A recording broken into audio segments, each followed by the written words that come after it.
I'm gonna make him an offer he can't refuse.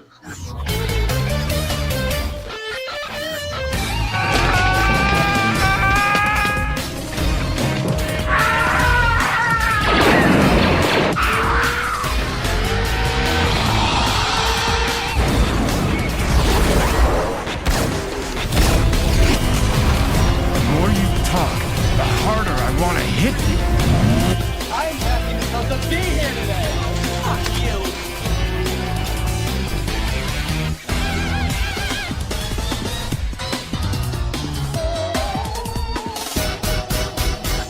Come on, you want me to drive? No.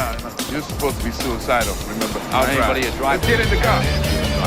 Fucking shit. Fuck me in the fucking ass. Fuck you, you fucking stupid cunt.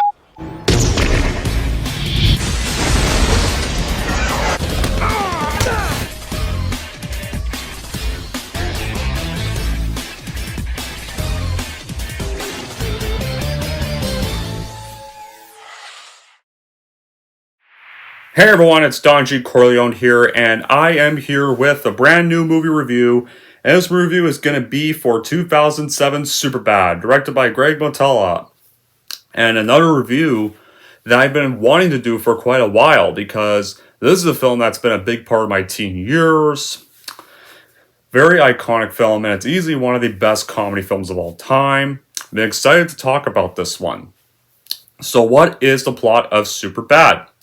So, this is based off a story that Seth Rogen, or back when he was actually funny, back when he was not the Seth Rotten we know today, not that version of him, the version that actually made good movies, had wrote a screenplay based off Stephen Evan Goldberg's childhoods.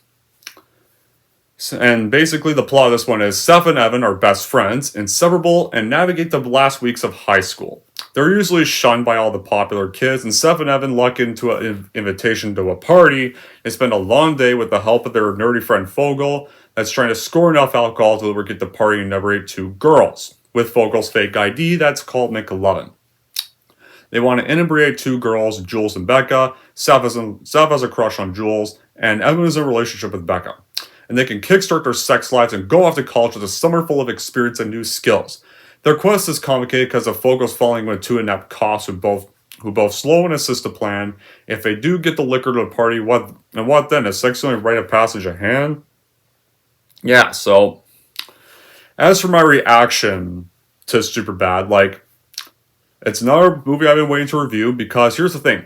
Superbad was always the film I loved watching in high school. It's easily one of the best R-rated teen comedies out there. In fact, you know something?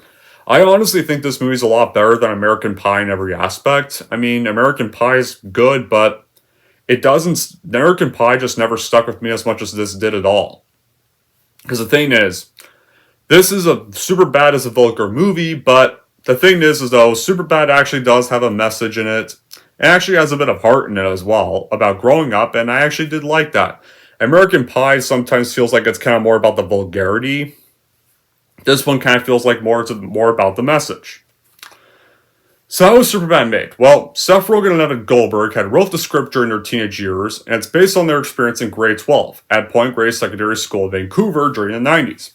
The main characters were given the same given names as the two writers because they technically wanted the characters to be fictional versions of themselves.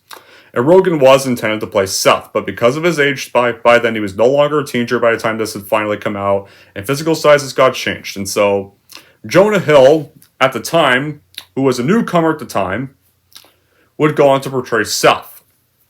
Seth Rogen would still be in the film. He would be playing one of the two irresponsible officers named Officer Michaels, opposite Saturday Night Live star Bill Hader as Officer Slater. So, and of course, after Superbad was officially shot and advertised, Superbad would premiere at the Chinese Theater in Grauman on August 13, 2007, and was out to release in the United States 4 days after that on August 17, 2007. Upon release, this movie got positive reviews from critics. They praised the dialogue and the chemistry between the two leads, and the performances of the supporting cast. The film also turned out to be very financially successful because it made over $170 million worldwide on a $17 million budget. And ever since then, this movie's become a cult classic, and is considered easily one of the best comedy films of all time. Let's get on with the good qualities in the story of SUPERBAD.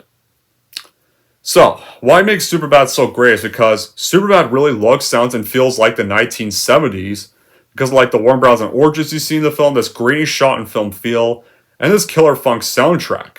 Yeah, it's technically a movie set in the 2000s, because like, yeah, still get cell phones, you still see PS2s, and the cars you see in the background, but it really does communicate how timeless they would eventually become, and of course, it's telling us to how this raunchy, vulgar comedy truly is.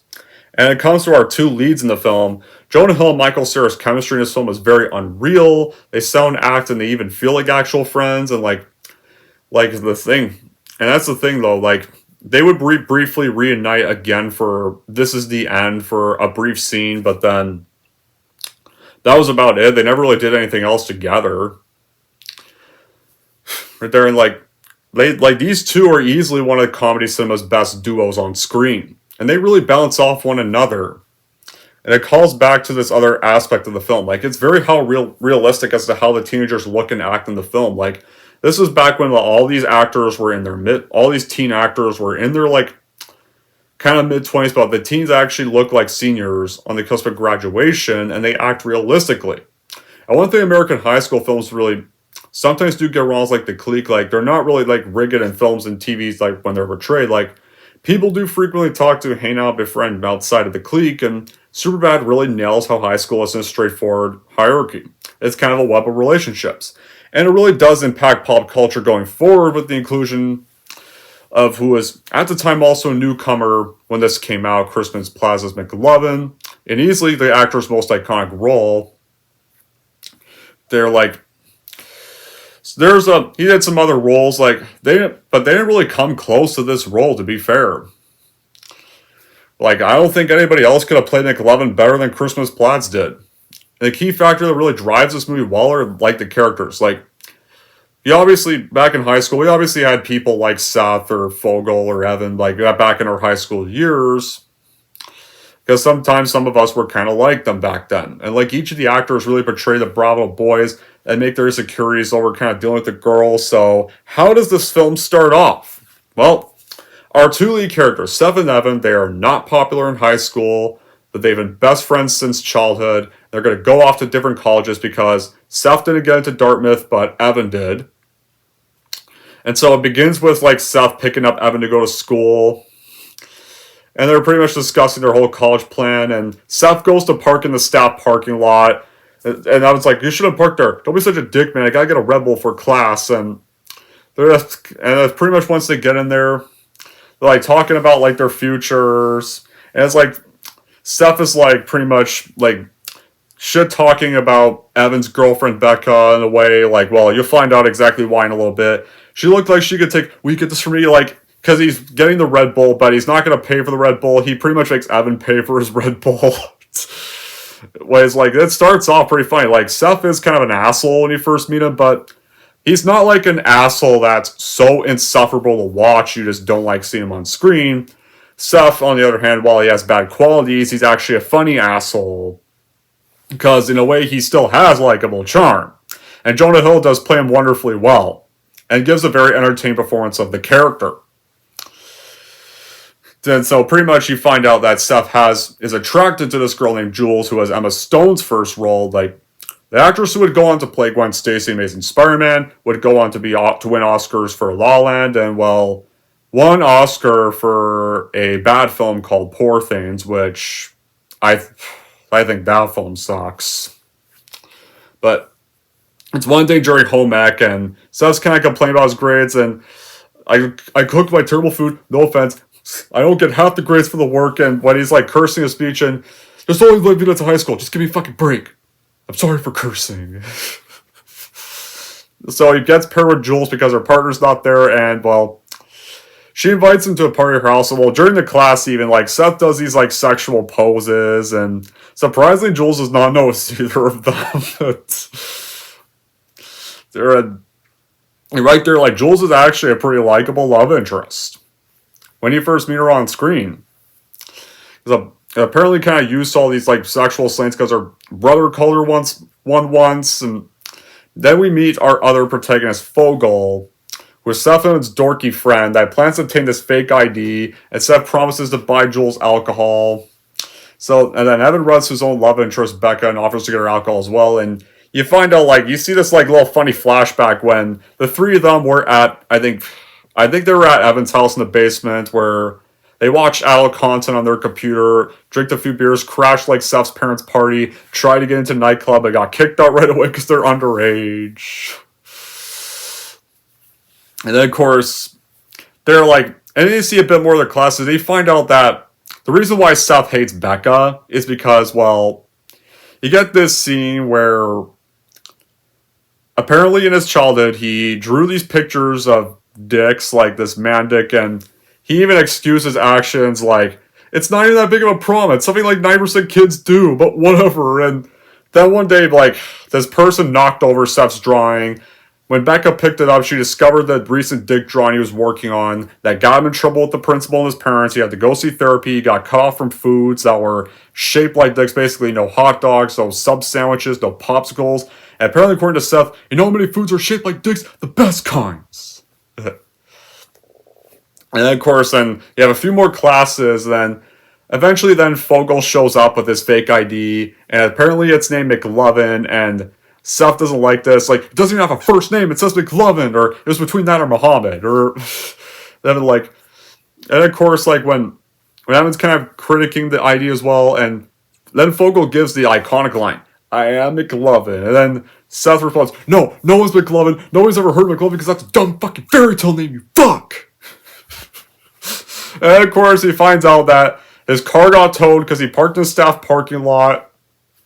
So then they go to Evan's house, and Seth can't go to his parents' house to get new clothes for the party because if they goes there, because he's pretty much like, I can't go to my house. My parents will see that my car's been towed. I'll be grounded. And then, of course, like Evan lets Seth borrow some of his dad's clothes, and so that's the look Seth pretty much has for the rest of the film. And so they pick up Fogel from the store he works at, and at first, like, they think they're going to get the liquor from there, and Fogel comes out wearing this vest, and like, what do you look like, Pinocchio, or I'm just trying to look older. And of course, when they're like still thinking the idea is going to fail, like, Fogel compares his ID to one other guy's ID, and like stuff like, this guy's ID doesn't have one fucking name on it. I thought you Dartmouth guys would be smart enough to understand that. And now I gotta go pick up all the pieces because basically, like, Fogel won't go in that store because he works at that store. And then, of course, he pretty much then is inside the store. There's a security guy, and Seth imagines these three scenarios. The first scenario he imagines with the clerk. How old are you? 22. You certainly are. That'll be $80. All right. Will this do? And it pulls out this fake $80 bill. Certainly will. Thank you, Seth. Hey, thank you. And they double high-five each other, but Seth knows that scenario would not work. But then he imagines this one scenario with this elderly customer. Oh, you dropped a purse, man. Would you like some help with your groceries? Well, that would be lovely, young man. Would you like me to buy you alcohol? That would be lovely. Enjoy your remaining years. I will. Enjoy fucking Jules. I will. But then, of course, Steph's like, no, like, that scenario obviously would not work.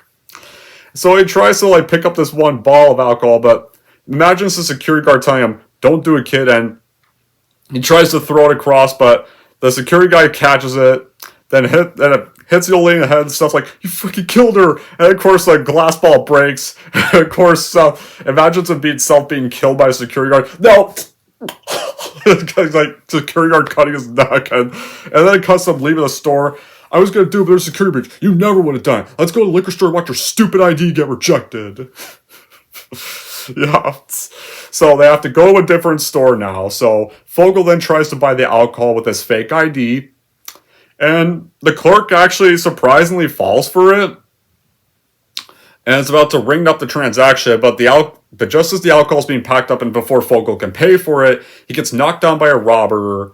And the police officers arrive there. The two police officer characters, Slater and Michaels, they're out. Once Steph and Evan see that outside, they think Fogel's being arrested, but when in reality, like, their police are interviewing the clerk as to how the whole crime went with the robber. But because they're outside, they think Fogel got caught, so they think Fogel's fucked, and Seth thinks they need to leave him to face the consequences of his actions, despite the fact that he got pressured on the purchase by Seth and Evan, and during this bit, you get a few more funny arguments from Seth, like, did you bring loot, like, where Seth, like, whines about this loot ball and takes Evan's loot ball, throws it, like, now you owe me $5 because it exploded, and I'm not picking it up, and so, when they're outside arguing how else they're gonna get the liquor, this motorist, who actually would later work with Bill Hader and Seth Rogen on the film Paul, heck, even this film was directed by the guy who would later direct Paul, he gets hit by a motorist, and not wanting to be reported to the cops, the motorist promises to take them to this other party that's happening, where they can get alcohol. And after getting the statement, the officers agree to drive Fogel to the party, and, well, they check his fake ID, and at first it does seem like, well, they do fall for it. I mean, once you see these guys, like, and despite being on duty, they even start drinking, they bond with Fogel, and they engage in various shenanigans. Like, so, once these, like, cops do show up, like, then begins this other subplot with Fogel and the cops, overarching with this plot, with Seth and Evan getting the alcohol, trying to find another way to get that alcohol for the party, while pretty much Fogel's taking along on their antics when they're driving him to that party as well. And the thing is, like, I think the part I like the most, once this part does happen, like, before the three meet up again, is the half with Fogel with the cops. Because I feel like the half with Fogel and the cops is easily the scenes that get the most laughs on me. Like, that's where the laughs continue. Like, the Seth and Evan plot, once they're, like, on their own, it's decent, but it's just not as much gags as with Fogel and the police officers. Like, the humor is plentiful, funny, and, like, yeah, there's, like, plenty of bad language and crudity, but this is a teen film here. Like, anyone watching a teen movie would expect humor like this, and all the funny moments are all, like, during them, like the scenes I mentioned, and then once they split up, that the cops bit is where the funny stuff continues on from there, and then, of course, it gets funny again, also as well, once the three reunite. Like, it does well in reminding you of your own days at high school, like, where many people could think about going to parties back then. Like, there, of course, in the dialogue and writing, SUPERBAD is great, and, like, easily, like, all the cast works really well in their roles. Like, there's even a bit where Officer Slater asks McLovin if he's familiar with Yoda from Attack of the Clones. Like, yeah, Attack of the Clones, aka back then, like, before the Disney trilogy came out, that was considered the worst Star Wars film to a lot of people. Which, to be fair, it's my least favorite of the proper Star Wars films, but it's not the worst. It is my least favorite of this. It's definitely my least favorite of the George Lucas stuff, though. I will say that. It's the one I kind of watched the least. And dialogue between the three leads is just as funny, like the crude insults, the drunken slurs, and the characters of Officer Slater and Officer Michaels work because back then, like, there's this kind of certain backstory, and when, like, you can tell the good chemistry they have with McLovin, that there as well as the good chemistry Hill and Michael Cera have together. So once the motorist gets into the party, Seth's gonna steal alcohol, but Evan is hesitant to stay because this is a party that's purely grown-ups, and of course, like, Evan is more hesitant to go through this plan because the motorist has been caught, and it turns out the motorist is not even friends with the host of the party at all, so he gets thrown out, and so Seth and Evan are basically on their own. They're now fucked, basically. So this is kind of a life or death situation they're in.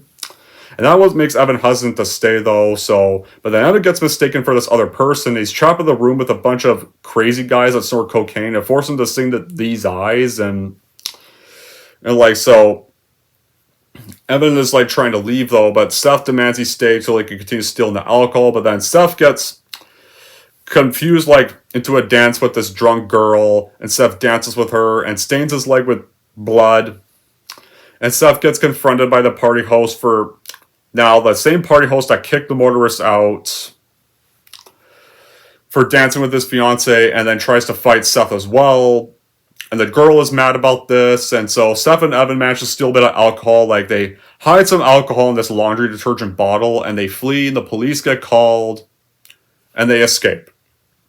And now Seth is mad at Evan for bailing on him because apparently they were going to have lifelong plans to attend college together if they had gotten into the same college. But Evan retorts that Seth, in a way, is selfish and holds him back. And which, to be fair, well, as enjoyable as Seth is, he is kind of selfish.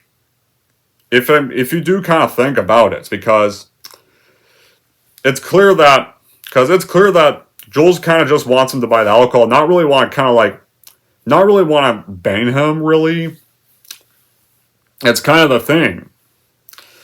I don't think you're getting called to be banged. Like, to be fair, like, his actions do kind of revolve around borderline rape in a way, and it does kind of hold Evan back as well. But Evan then shoves Seth, and the police cruiser that's driven by Slater's and Michaels hits them, and the officers are going to blame the crash on Seth and Evan and arrest them. But when Fogel emerges from the car, like, the three then all escape, and the trio then reunite, and they go to Jules' party. And once they get on the bus, like, the same robber that, well, during Fogel's subplot with the cops, was causing mayhem in a bar, and they had arrested him at the time, but the guy escaped. But the guy has also escaped, and he's gotten on that bus, and he steals their Gold Stick vodka that was going to be for Becca, and he throws it. It breaks on the bus floor. The bus driver kicks them off because he thinks, after seeing that they're the three that own the alcohol. But ironically, they get kicked off like when they're right near the house. So in a way, they kind of just arrive at the house by then. And of course, once they get to the party, Fogel reveals that he and Evan are going to be living together at Dartmouth, and that upsets Seth even more. So he then basically brings the alcohol to Jules and drinks heavily, and basks in his newfound popularity right there, while Evan arrives not drunk, not really willing to get drunk, and just wants to tell Becca how he feels about her. She attempts to seduce Evan and to take her virginity, but he doesn't want to, because, to be fair, he doesn't really want to bang Becca right away, and feeling like that they might regret it if they're both drunk, and he looks a little hesitant for this kind of thing, while Becca vomits, though, because she's still drunk, and tells Evan to leave there. And so, while McLovin, like, when he first met McLovin, he was following this girl in school, and when the girl saw him, was like, "It's 10:33, what?" And then started away. Well, he hooks up with that girl, and he's clearly ready to get it on. The humor in this movie is similar to the stuff they would do after this, like Pineapple Express, and This Is the End. Those are films I really like. And this movie is definitely not dark like those films, and it's more ground reality than those two, but the humor is still very similar. Like, and plenty of all the funny moments here, like whatever the different scenarios are being mentioned, or whether it's the scenes with Fogel and the cops, or whether they're trying to steal the alcohol once they get to the party. The humor in this movie really stems a lot of the time from relatable situations that get thrown out of proportion, like, right there, like, some people would be nervous about talking to their crush, and you kind of see that there with Evan whenever he's kind of talking to Becca in school, and while there's definitely a lot of moments in Superbad that are relatable for being embarrassing or awkward, they're relatable in a pretty positive way. Like the end of the movie, once Seth and Evan say goodbye to each other after events of the film, because they know they're gonna be seeing a lot less of each other. It's kind of a sad moment, but it's actually something everybody goes through once they're graduating high school. Because it's natural for you to drift apart from people that would probably be in your life forever if they're probably gonna end up going your separate ways. Like, while it is still a crass in your face comedy, like, the thing that really makes it stand out is the message and the subtext. And despite the wholly mature humor and the simple story, like, it's kind of like films like, Clerks or Dazed and Confused or Waiting, where they're comedies that take place in one entire day. The characters going through, like, adjustments with their lives and eventually coming to terms with those lives and deciding to kind of go on their new path forward, and the day is over, and then the movie ends. That's like with this, like, much like Dazed and Confused, this film also launched several actors' careers like that movie did in the 90s. It's pretty much the Dazed and Confused of the 2000s. So as Fogel's impressing the classmate that he followed at the beginning of the film, she takes him upstairs and they go get it on. Seth, though, drunkenly wants to kiss Jules, but she turns him down because she does not want to kiss him while he's drunk. And the reason why is that because she doesn't drink and only needed alcohol for the party, for the guests. She's not a drinker. She kind of has more class. But now Seth believes he's ruined his chance, and he's upset. And when, like, he thinks he blew it, and then Jules goes, no, you didn't blow it. I think maybe, but then it becomes a funny scene when Seth pretty much is drunk, and he passes out, he headbutts Jules in the face, and she gets a black eye from this, and what makes this scene funnier is that Emma Stone actually improvised this whole reaction. Because this came at an unexpected moment when they shot this scene, so her, what the fuck, was real. That makes it even funnier. In a way, like, it makes it seem more gold. And Seth's still, like, drunk on the ground. Sorry. Then Slayer and Michaels arrive and they bust the party, but Seth wakes up at that time and they escape and carries this heavily intoxicated Evan, who's, well, kind of a little depressed drunk because he wasn't able to tell Becca how he feels because Becca was too drunk at that time and it's just kind of like drinking some vodka depressed on the couch, but he carries intoxicated Evan from the house. Slayer busts in on Fogel and the classmate that he's trying to get it on with, and she runs off. Slayer's mad at Fogel for ditching him, but Michael points out that they blocked him, and they apologize, and it turns out they knew Fogel was underage, and they were not actually, and they may be irresponsible, but they're not idiots. Like, we know you're not 25. We're not idiots, McLovin. But the reason why they played along and didn't arrest Fogel is because back when they were his age, they hated cops, and when they saw him in the store, they saw their childhood selves, and they kind of wanted to go back to those days. And thinking that cops should be allowed to have fun as well. So they make it up to him, and they pretty much, to make it up to him, they decide to basically fake arrest him to boost his popularity. And of course, this one kid that had spat on Seth earlier goes, fuck pigs, and spits on Slater's shirt. And then, of course, Slater walks up to him with his nightstick. Oh shit, nice mullet, asshole, and knocks the shit out of him with his nightstick. So that guy gets comeuppance for the beginning of the film. It was a scene where they were leaving that convenience store after getting the Red Bull. Hey, Seth, you're having a party this year? Well, guess what? You're not invited. And tell your friend he can't come either. That kid.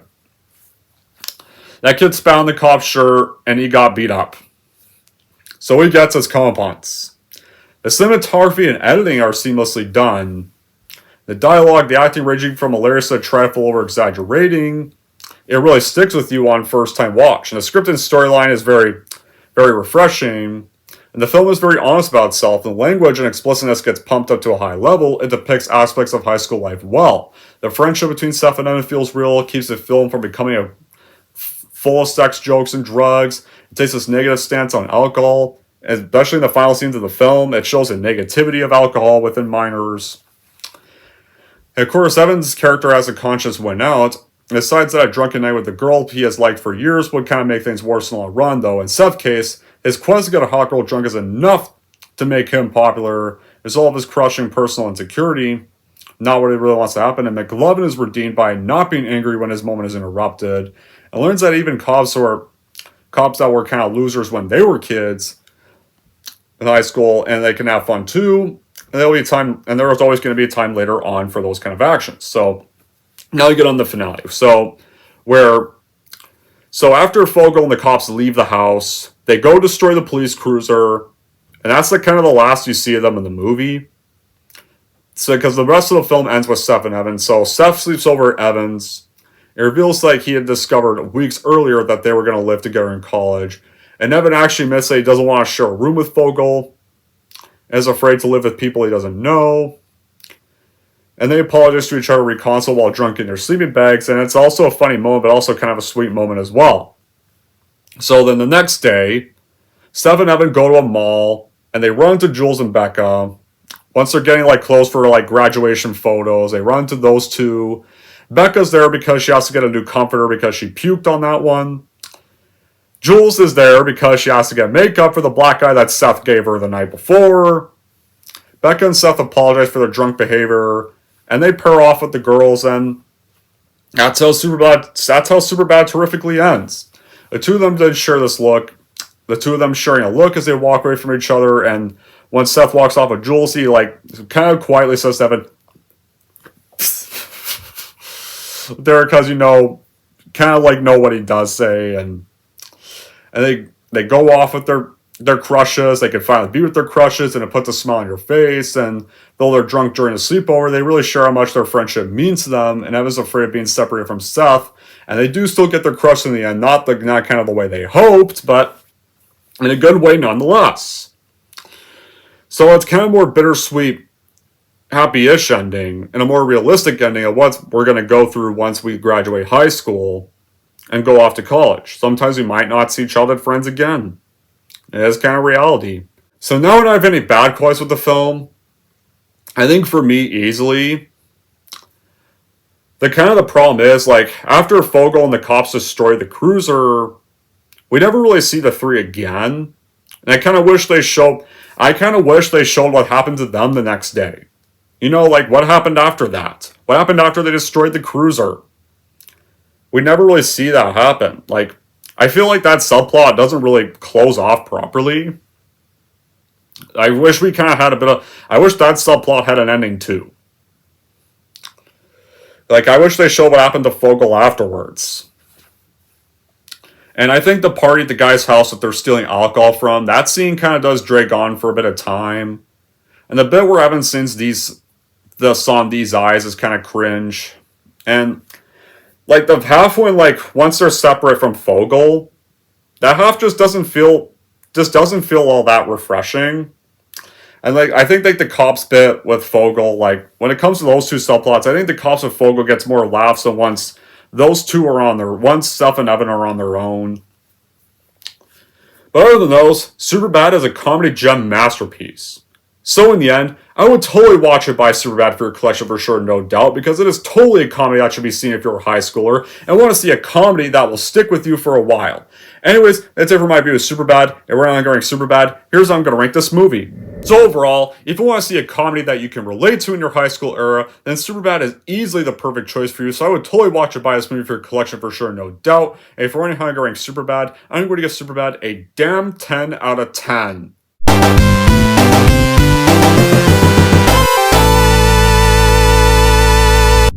Alright, there we go, guys. That officially wraps up my review for Superbad. Now I want to know in the comments down below what you guys thought about Superbad, whether you really love this movie or whether you think you were just not the biggest fan of this movie. And until then, guys, that will be it for this review. Thank you all for watching. If you like this, want to see more, and don't forget to like, subscribe to Don G. Corleone.